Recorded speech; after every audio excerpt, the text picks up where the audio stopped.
Hello भैया, राम राम। आज हमारे ब्लॉग में आप सबको स्वागत है। और अपन हाँ अपने लम्बादार सुना रहे हैं कि वृत्तासुर चित्रकेतु राजा की रानियां कितनी थीं। सुनाइए लम्बादार। हेलो भैया, सुना रहे हम। चित्रकेतु राजा की 1 करोड़ रानी थी। रानी 1 करोड़ रानियन में एक रानी के पुत्र नहीं था। तो चित्रकेतु राजा ने चरु त्वचा कहवाई।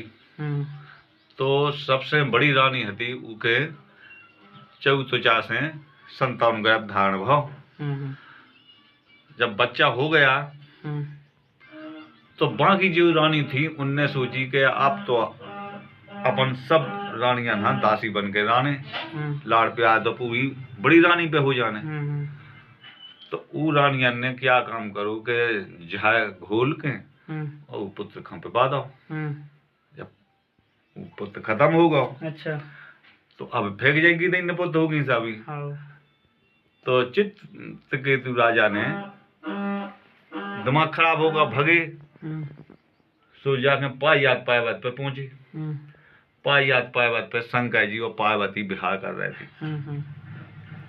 विहार कर रहे थे तो उतरे जैसी पहुंची तो चित्रकेतु राजा बोले देखो तो ये बुढ़ा और बुढ़े है दोनों, इनको नंगे नंगे विहार कर रहे, शर्म नहीं आती।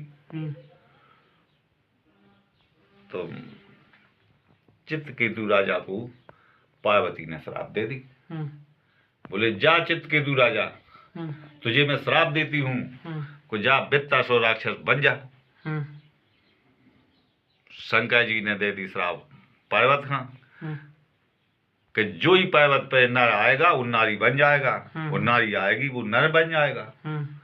सो शंकर जी ने श्राप पार्वत खां दे दी। पार्वती ने दे दी चित्रकेतु राजा हाँ कि जब वृत्तासुर राक्षस बन जा। तो भारी भयंकर वृत्तासुर राक्षस बन गए। तो राक्षस बन गए तो इन लोग पे चढ़ाव कर दो। जितने देवता गण हते सब पे प्रभाव डाल दो। अच्छा अब कंट्रोल नहीं हो गए उन पे। अच्छा इनकी वृत्तासुर राक्षस की गुरु हति को दधीच। अच्छा दधीच हती इनके गुरु। तो जब उनकी शक्ति बड़ी हती दधीच की तो बड़े हैरान देवा मान लो देवता इंद्र लोग छोड़ छोड़ के भगन लगे। अब बाबा न जावे उन पे। अच्छा सब देवता ने मीटिंग बनाई, जुड़े। बोले कन्हैया सो करो, इसके माया तो कोई उपाय नहीं है। अच्छा अब वही को पुत्र हतो व्यवस्थ रूप। अच्छा तो वो भी बाया उन्हों तो। अच्छा तो मान लो इनने क्या काम करो कि जब उन पर वाय ना जावे तो सब देवता ने मीटिंग बना के और सोचे भगवान जुड़े, विष्णु भगवान सब जुड़े हुए। भगवान लोग पहुंचे, सब देवता बोले हे विष्णु, हे भगवान उपाय बताओ। तो हमारा स्थान ही छूट हो जानता है, जीत पाउद नहीं है उनसे। विष्णु भगवान बोले कंदा तो देखो दधीच के पास जाने पड़े तुम्हें। और बोले तो मन से हम प्रसन्न हो जाए तो कुछ मांग लेना। और जब मांगे भी मैं हाउ भी हम ही भाई देवे तो तुम कहियो कि हमें हड्डी को दान दे दो। पहले नाम खोल दिया। चले सब देवता दधीच के पास पहुंची, वे समाधि लगवा दी। तो बोले हे मुनिराज, आपसे हम निवेदन कर रहे हैं, कुछ मांग भी आए। बोले बोलो बोलो क्या मांग भी आए। बोले कुछ दान मांग भी आए हैं। बोले आपके लिए के पैसवाद के लिए। बोले पैसवाद के लिए कुछ दान मांग भी आए। बोले पहले हामी भाई दो आप तो बता रहे हैं। बोले हाँ पैसवाद के लिए आए हो तो हम मैं दूंगा, मांगो। बोले तो हे मुनिराज, हमें आप हड्डी को दान दे दो। हड्डी को दान मांग भी के लाने जब उनने तो वचन ही दे रही थी तो उनने गंगन पे पूरी चटवा अपने सही है कैसे चाटू गम करने के जब इनने पूरे शरीर में नमक पूतू जो नमक पूत के और गम करने वो खारो सो भाई चीप फिर जहाँ चाटा जहाँ सो काय भाई जीव हो सो मां साफ चाहते हड्डी में बची और जब उनने प्राण छोड़ दे सब दीप्तन ने हड्डी लाई और उनकी बनाया उनने शस्त्र।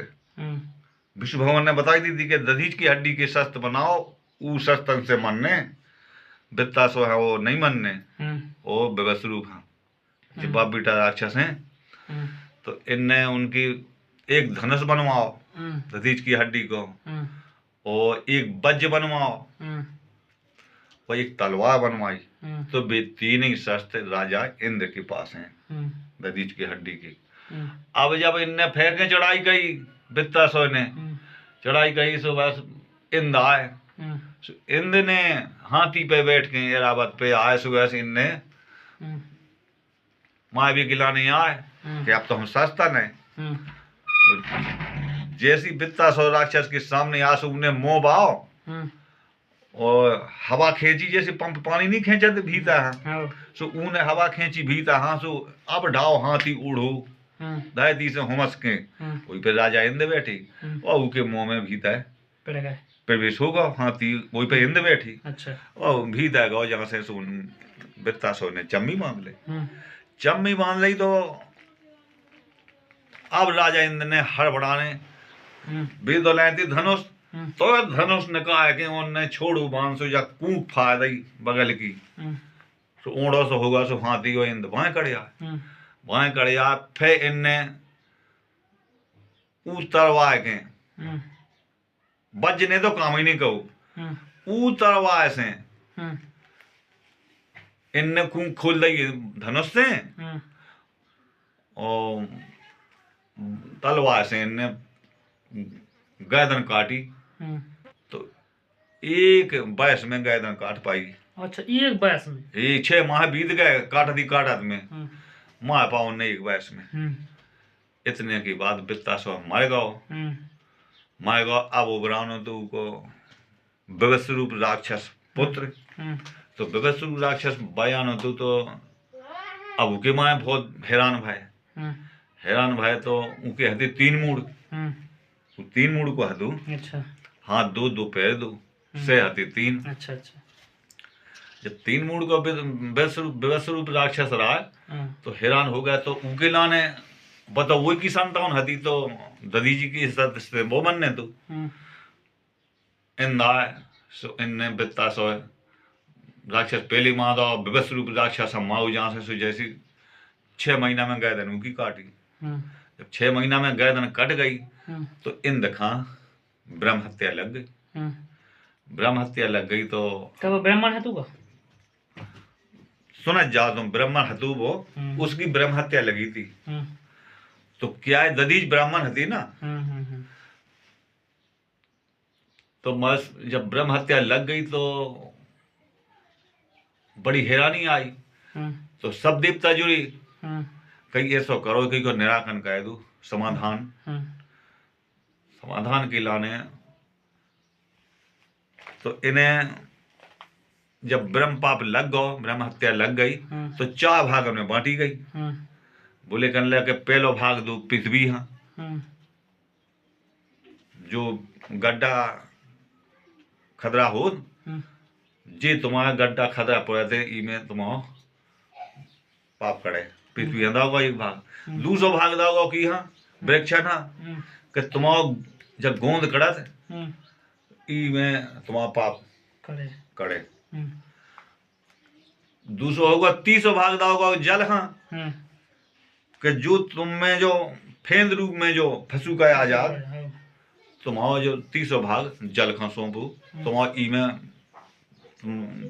नैमल हुई जो तुम्हारा पाप कर जाए जब नैमल जल होगा कचरा दूर हो जाए वो 4 भाग दो तू महिलाना कैसे दो महिलाएं बोली के हे प्रभु पहले जमाने में सतयुग के समय में 1 साल में एक बार पति से सहवास करती अगर कोई को चला हो पाओ नहीं हो पाओ, या पति बीमार होगा माएगा तो भी कोई की बार मिल पाई, साल ब्याह भाई में कोई की नहीं मिल पाई। बोले हे प्रभु, हमारी मनोकामना के लाने एक साल में एक बार मिलन बताई गई आपने, और अगर बीमार हो गए जो लोग खत्म हो गए, मिलन ही नहीं हो पाई, तो हे प्रभु हमारी विनती है। तो उते महिलाना वरदान दे दो कि जाओ तुम जब चाहो जब सहवास कर सकती हो, जब तुम्हारा मन चाहे जब सहवास कर सकती हो। तो वो विवस्वरूप राक्षस को पाप चौथो भाग महिलाना दोगा तू कि बोले जाओ तुम मासिक धर्म से जजस्वला की नाम पे तुम्हारा पाप निकले। अच्छा, जो मासिक धर्म से वो खून नहीं निकला, वो बोले ई से तुम्हारा पाप निर्मल हो गया। बोले उस दिन मासिक धर्म में रहा वो अशुद्धि मानी जाती है, पाप है वो। तो जब मासिक धर्म साफ हो जाए तब निर्मल मानी जाए। जब तक तो खाना खाना चाहिए वो महिला के हाथ को, तो जब तक महिला के हाथ का खाना नहीं खाना चाहिए, वेद बता रहा हो। लेकिन जब पवित्र होती है औरत, इसलिए वो पाप चौथो महिला खान दौगा तू।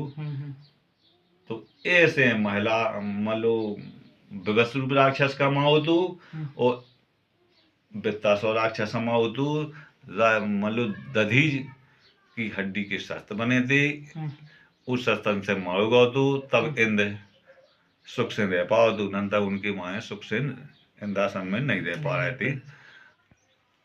जब विवस्वरूप राक्षस मारो तो उसको पाप 4 भागन में बांटूगा, 4 जगह दोगा भाग बांट के। जब इन पाप लगू तो 4 जगह बांटूगा वो। जमीन हाँ पृथ्वी की लाने, वृक्षन की लाने, और जल की लाने, और महलन की लाने।